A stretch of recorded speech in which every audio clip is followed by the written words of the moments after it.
Patrick is the man who Anne said will tell us all about the church. What is that? That's called grammatical range. But how? I'll come to that. What did you do at work today? I wrote a report. And what is this? This is called grammatical accuracy. Don't worry, if you're confused about how the first sentence is the grammatical range and the second sentence is grammatical accuracy, then all you need to do is just stay tuned to this lesson to learn about the third criteria of IELTS speaking test, which is grammatical range and accuracy. Come, join me.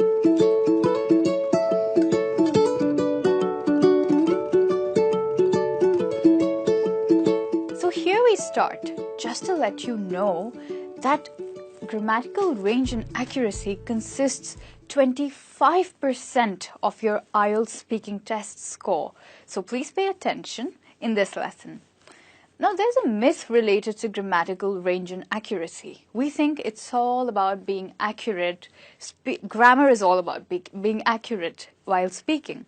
However, that's not true.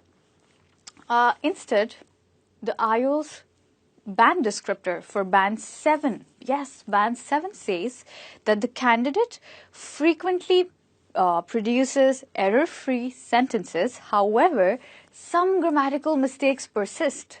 So this means it's okay if you make some grammatical mistakes. Let's start with the first one here, grammatical range. I suggest that all the candidates, whatever your level is, focus carefully on this aspect, particularly the candidates who are above the, probably the intermediate or the elementary level. This will be very helpful for you. And for the beginners, I have a great tip for you towards the end of the lesson. Please keep watching. Okay, so what does it mean, grammatical range? It means to use grammar widely. You see how happy the smiley is about using the grammar widely? But how? So the aim is to use complex structures naturally. Here we are talking about complex grammar sentences. Structures here means for sentences. So let's look at an example. Prime Minister is wonderful. Is he? Yes? No? Okay, now let me add some extra information to this. I'll just write it on the board for you.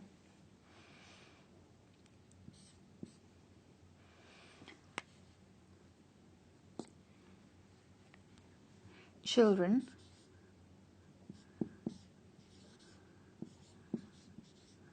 talking.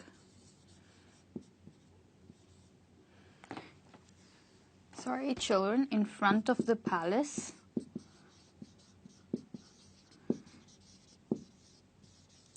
talking to the Prime Minister.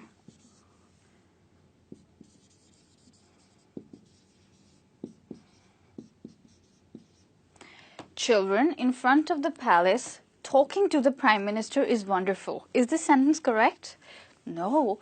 If we are saying children, we should be using are. This means this sentence is still incomplete. Let's find out what else can we add to this sentence. What about if I say the picture of the children in front of the palace talking to the Prime Minister is wonderful. That's right. The picture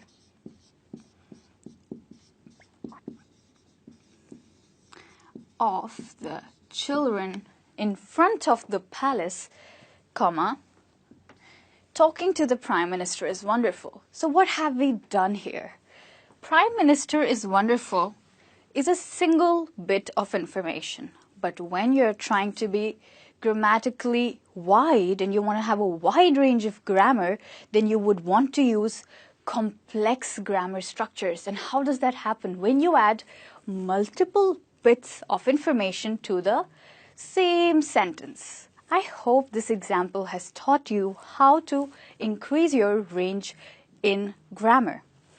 Now we are going to look at grammatical accuracy. Now let's look at the second important thing for grammatical range, and that is accuracy. So what really is accuracy? What can you understand out of the diagram? What does the diagram mean? It means to be spot on. Yes, just at the right thing. Spot on. To do just the right thing. So first, we are going to look at task 1 and task 2. What is the meaning of accuracy? So here, I suggest that all the beginners and above, of course, pay some careful attention. Because here, we are going to find out that how can we use tenses to talk about tasks. We are not doing too much hard work here. We are doing some more of smart work here. Let's see. The meaning is to know the tenses required, as I just told you. In task 1 and 2, you're usually asked questions which you would need to answer in past tense, yes. So you have to be smart and use past tense for task 1 and 2, not always, wherever required. Let's see an example. It's very important that you ensure that you know the past tense of some common verbs. For example, feel. What is the past tense for feel? Felt, fight, fought.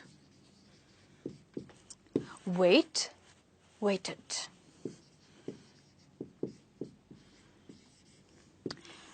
Want, what should it be? Wanted. Now, here's a quick tip for you. Be very careful about the regular and irregular verbs. Like you can see some regular and irregular verbs in this particular set of words. This is an example that you can use for all the tasks. However, specifically in task 1, if the examiner asks you a question, you could say, the examiner asks you, describe your first foreign language that you learned, or your first foreign language learning experience. So if you listen carefully, he says the first foreign language that you learned. He's talking about the past. So should you talk in the future tense or should you talk in the present tense? No, you should be talking in the past tense depending on the question. So you would say that the first foreign language that I learned is English, and I learned it because I needed it for job purposes. So this is the way you can use the past tense of verbs for task 1 and 2. Now let's look at the second part, that is task 3. Now let's look at task 3 for grammatical accuracy. The aim is to talk about future possibilities. But how really? So the kind of topics that the examiner will give you for task 3 will generally require you to use the future tense. And this way you know already that you have to be prepared to use future tense in task 3 and you can definitely perform better. Let's look at how we should do it. There are different ways of talking about the future. You can either use will, you can either use going to, or maybe I hope so or I think so. So for that, I think the best thing you can do is, here is the link. Please refer to the link of my video where I teach about how to talk about your future plans. There you will learn how to use will or going to in different situations. Let's move on to the next point. An example for this would be, so let's say the examiner, you're discussing about education and the topic for task 3 is, do you think digital learning will one day replace classroom teaching? I'll repeat the question. Listen to the question carefully and see which tense am I talking in. Do you think one day digital learning will replace classroom teaching? The examiner will use the word will, which means you need to use the future tense and you can answer it, yes, I think one day digital learning is going to, or one day digital learning will replace classroom teaching, and you must build on your point of view and express it completely in detail, giving reasons for it and also the effects. I hope this lesson was quite helpful for you. Please use all these surefire tips for grammatical range and accuracy, you'll sure smoothly sail through the IELTS speaking test. I hope to see you again.